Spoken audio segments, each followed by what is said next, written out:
రోహిత్ వేములకి ఒక శిష్ట వర్గం లేకుండా పోయింది, ఒక ప్రభావిత వర్గం. ఎవరి ప్రభావిత వర్గం? 2-3 సార్లు అంటున్న మాట. అంబేద్కర్ చెప్పిన తత్వశాస్త్రంతో ప్రయాణం చేసే ఒక యుద్ధం, ఒక ఉద్యమం, ఒక రూపాయి ఉండి, జ్ఞానముండి, తత్వముండి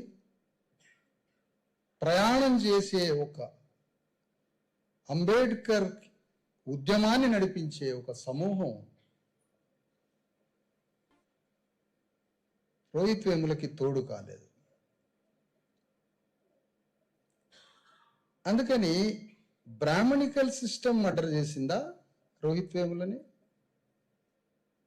అంబేద్కర్ నుంచి విడుదలయ్యే శిష్టవర్గం లేకపోబట్టి మనలోటుతో చనిపోయాడు రోహిత్ వేముల.